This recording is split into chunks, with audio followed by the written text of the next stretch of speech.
Hi, this is Steffi from Steffi's Beads and Baubles, and I wanted to show you this cute little barrette made to look like a mustache. This is a special order for Deanna, and she picked the color. We went through all my different, well, not all, but I picked a combination of colors for her to look at, and I sent her pictures. Now, this is a hologram, and I think you can see the colors reflecting. It's not just a plain brown. It's got reflections of orange and green and red and yellow. It's a really pretty sequin. And this is the back where I edged it. And I'm going to show you how to stitch the front, how to put the barrette on the back, and then how to edge it and sew it together. So I'm hoping you enjoy this, and I'll be right back with the tutorial. Hi, it's Steffi from Steffi's Beads and Baubles, and I have a special order for a mustache barrette. Now, normally I stamp them out of felt. I could not find my cookie cutter. I tore the room apart. I looked everywhere. I don't know where it is. So I had the piece that was on the cardboard, but it just didn't cut out well. My scissors didn't cut right. Chunks of it did not. My slippers, I used these detail scissors, they were slipping all over the place.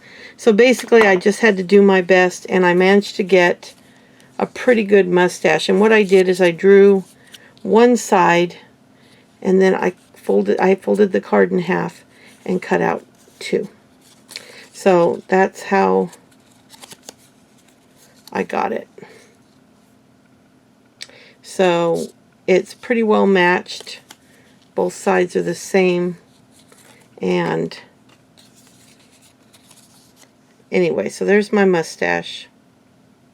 So normally I would stamp this out of felt and then cut it out, but it came out okay. Don't know where my mustache is, and I'm using a brown hologram, which I like this particular sequin because it's not just plain brown. It's got brilliant colors in it. It's got some rainbow colors kind of flashing in it because it's hologram. So it's got little bits of orange and green and yellow. It's really pretty. It's predominantly brown, but you do see those little bits of color. So basically I'm going to pick a place to start, and I'm going to pull the thread through with a good knot. But when I start, I always go back through and I pull it tight and then go back up. This way it secures it. Now the first thing I do is, especially on a piece like this is monochromatic, I mean not monochromatic, but one color, is I'm going to edge the whole thing. And let me tell you why I do that. Nothing is worse than to do rows and you get to the bottom and you don't have enough for a full sequin. So you're going to be hanging over. So if you do the whole edge, it's easier to fit them in, like squeeze a row in between two rows, than to get to the end and have to figure out how to make it look good. So I always try to do the whole thing outlined. Now when I did the cactus, I could not do that because I was doing these lines. I did do it on the actual cactus, and it was stressful because I had to fill in with these dots. But on this basket, I had to do it a row at a time. So that was a little more stressful. So I usually try to find a way to edge it first, and edge it each section if I can. So basically, if you've never watched one of these tutorials, I pick up a sequin, and these are cupped. So what that means is they have a slight cup to them. So this is laying so that the cup is down, and you can see the cup is down on this piece. Now this is what it looks like when the cup is up. I want it cupped down when I pick it up, because then when I put it on the piece, the cup will be up. Then I'm going to pick up one seed bead. Then I pull them down onto my piece. Okay, hold on. This is a very long piece of thread. Let me double it up a little bit. Okay. So that's how it'll look sitting on your felt. Then you're going to go back through only the sequin. Only the sequin. Because that seed bead, wait a minute, let me get it again. That seed bead is going to hold that sequin on to, see, there's the seed bead, holds it on. That's what anchors it. So I'm going to go around And what I do is I try to get, I always pick it up, I flip it over if I have to pick it up so that I've got the sequin upside down so that it's right side up when I put it on. And I'm going to take this next one. I put too long of a piece of thread here. It's not very good for tutorials.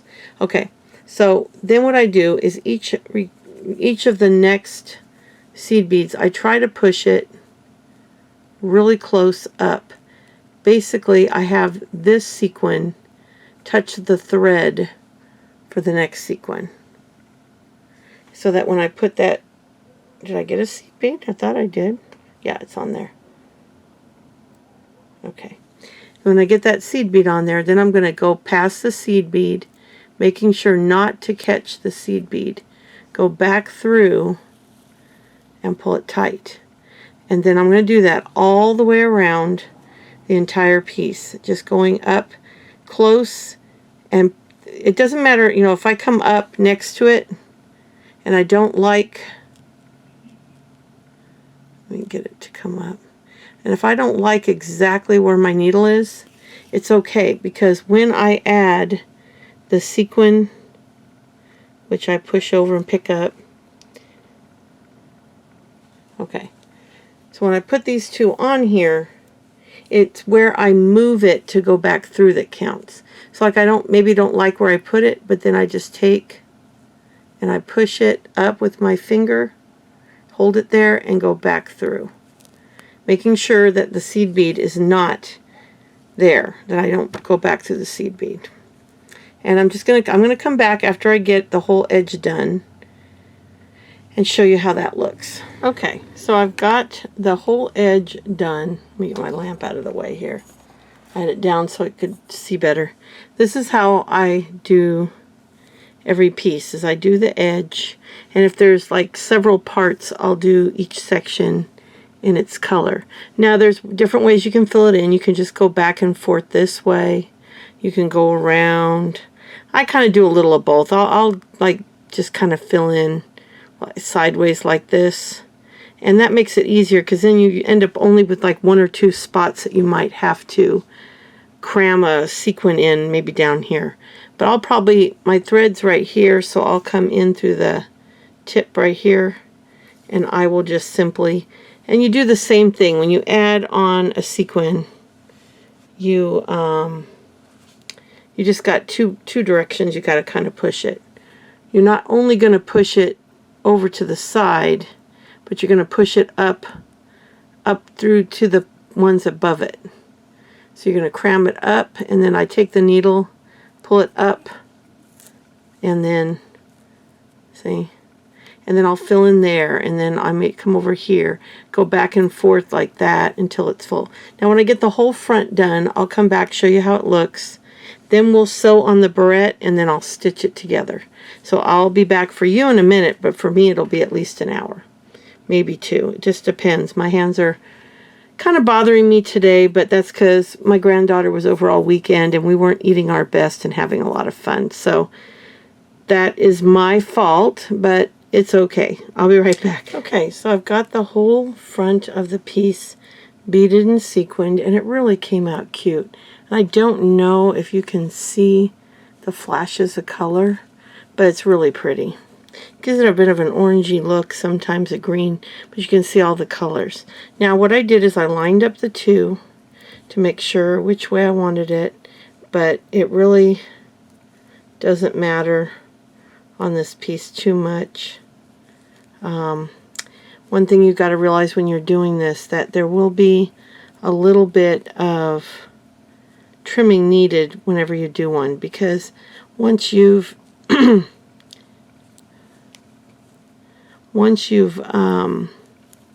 beaded and sequined it, it pulls it in a little bit. So just go back and forth and figure out which way you want it. See, that matches really well. And on this side, it pulled it in a little tiny bit.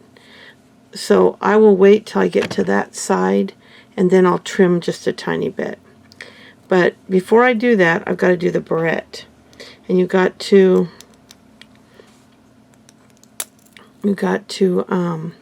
figure out where you want to put it. So I'm going to lay it down like this and kind of see where I want the 2 end holes to be on the piece. And just kind of, you know, make it as level as possible. But you also want to move it up enough that you don't have it hanging below the felt as well.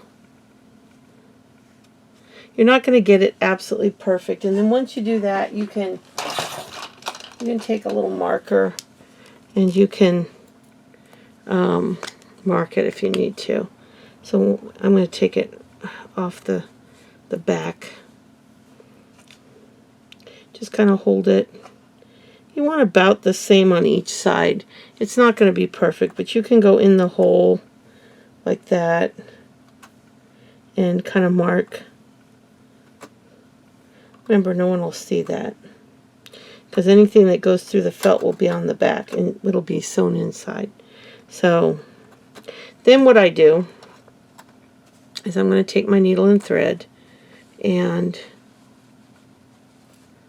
I'm going to come up through that dot that I put right there. And just like when I did the front of the piece, I'm going to come up through the dot, go back through right next to that spot, and make sure your tail isn't so long that you end up getting it caught and having a double thread. I got to watch that constantly. Alright, so now I can come up through this hole here and stitch it. Just kind of stitch it on. Just go, I kind of tuck underneath. I take the edge and I kind of go out and then tuck into the hole. And I'll do that a few times.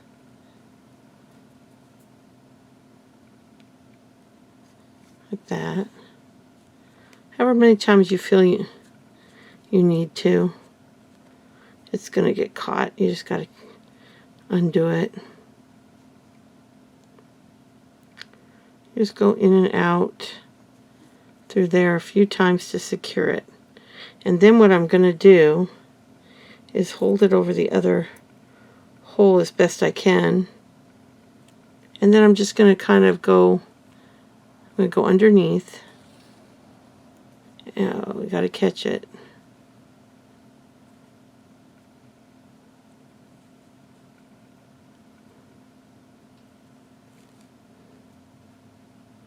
Like that. And then I'm going to come up on the side, go over, and just kind of keep this end where you want it. Then I'm going to go in really close to the side there.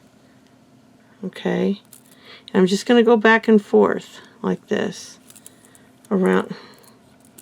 You can unclick these, but I don't like to take them off. And you're just going to keep going back and forth. Some of them are much easier to stitch on than others. This one's actually more of a pain than some of my bigger ones.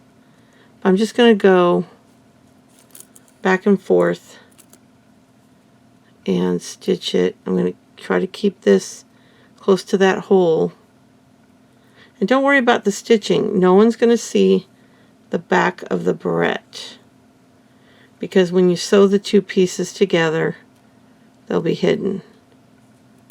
But you're just going to tuck it up underneath like that, pull it, and then go back down. I angle in toward the middle when I do this.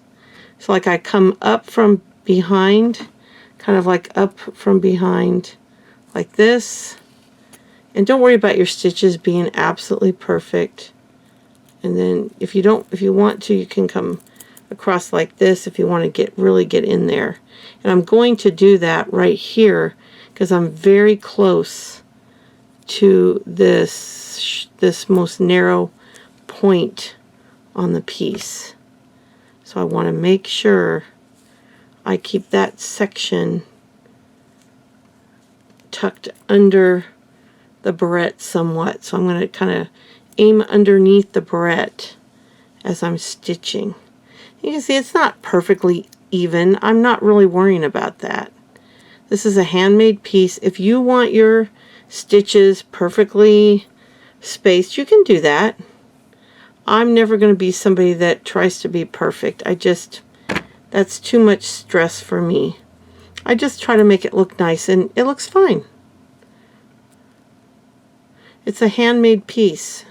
So I'm trying to come up from underneath so that it, yeah, like that. And then I go over, oops, and then tuck it under. Keep your fingers out of the way though. These little needles are sharp. And I'm almost to the end of the middle here.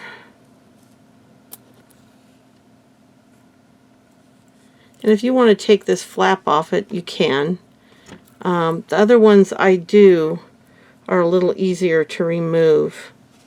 Okay, I'm almost to the end. I'm going to flip it around now. Okay. And that's how it looks. And that just, you could stitch the ends and glue it, but I don't like to have glue on my pieces unless I can't avoid it. I'm going to tuck it under. Now, after I come up again, I will be coming up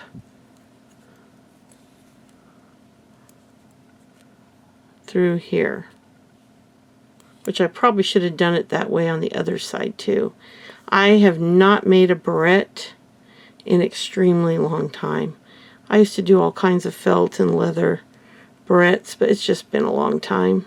But she asked if I could do it, so I said sure, I can do it, and I knew I could.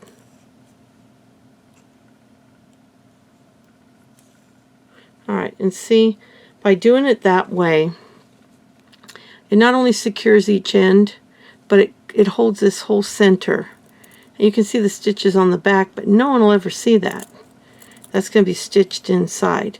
But you can glue these on, and with felt, it's pretty durable. Now see, if I could do one thing over, I wouldn't have crossed over here. I would have done it like this. But that's okay.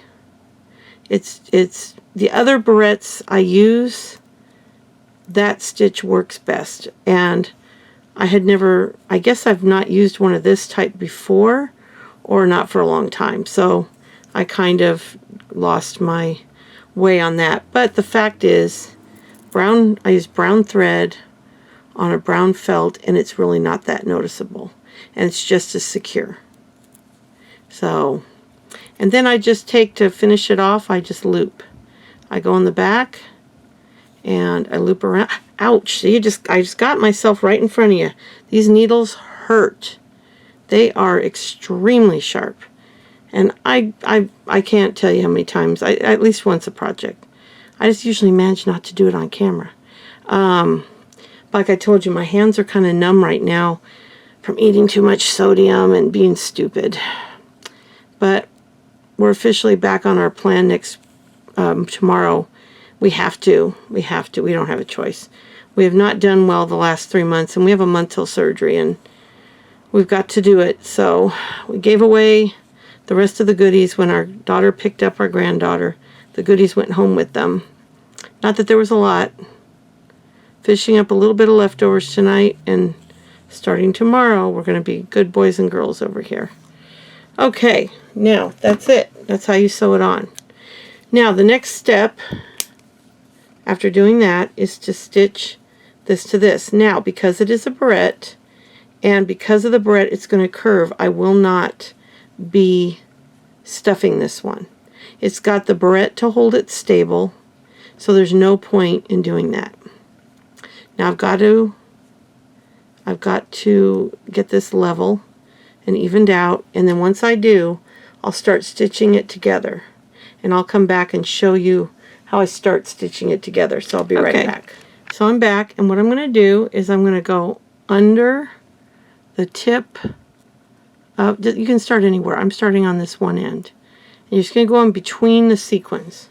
Now the biggest key is do not ever go through a sequin. Now I went through and I put that knot in the sandwich there. The knot's inside. Then I'm going to close up that sandwich. I'm going to go to the back of the felt and go through both layers, the same spot. And I'm going to leave a loop there. See? Probably not with the brown on brown. Let me turn this platter around so I get the seed beads over next to me, because we're pretty much done with the sequins now. Well, not pretty much. We are done with the sequins. And so get those out of our way. I'll put them away when we're done here. And I've got the same seed beads that I used for the top, because this is an all brown piece. Now I'm going to pull the tail down a little bit, but I've got to make sure I don't let it overlap at any point. Now to start your loop, you're going to take 3 seed beads, or start your edging. You're going to put 3 of them on your, and you're going to go right back where that loop was that you just made, through the back, through both layers of felt, and that's going to make a triangle, see? I'm going to go to the front of the triangle, the direction I'm going, and I'm going to go through that first seed bead.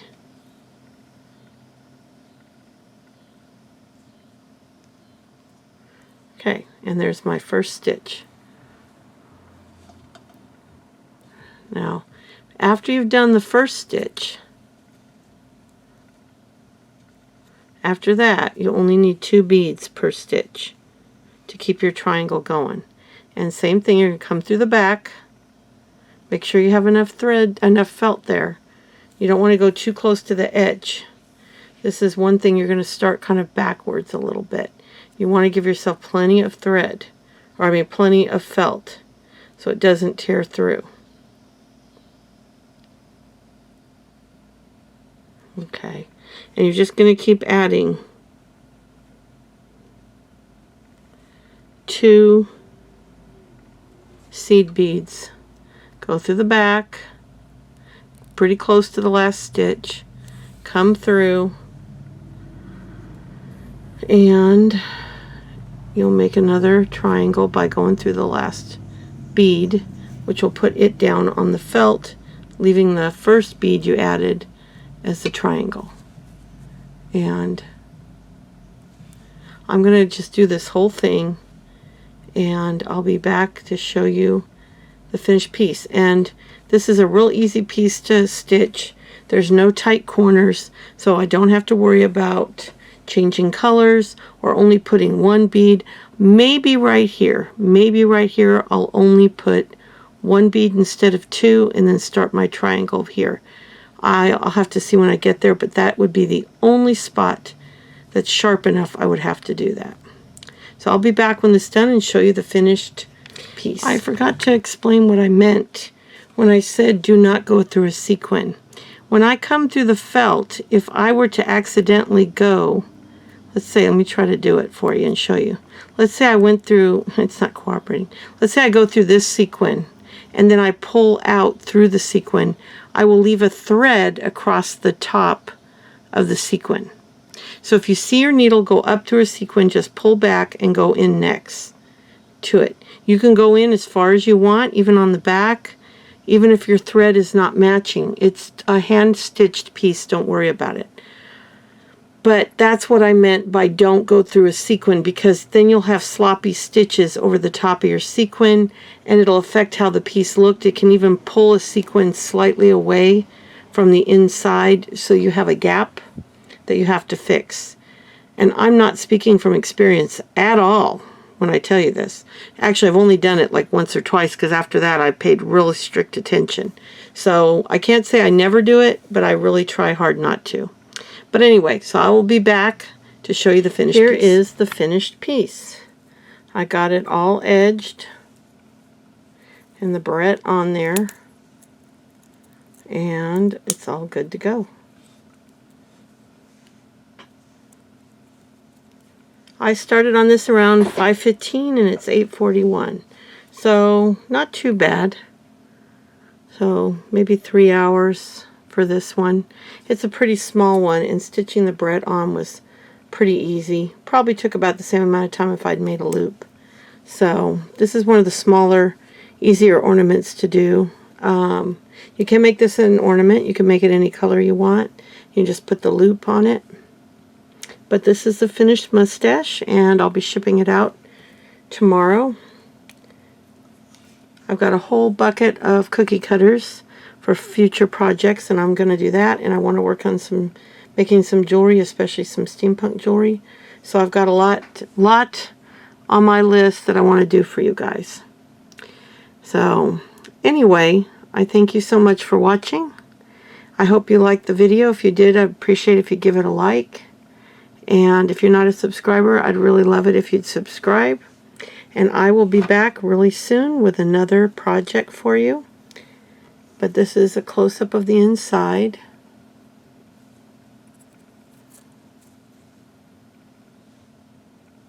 Thank you so much. Bye.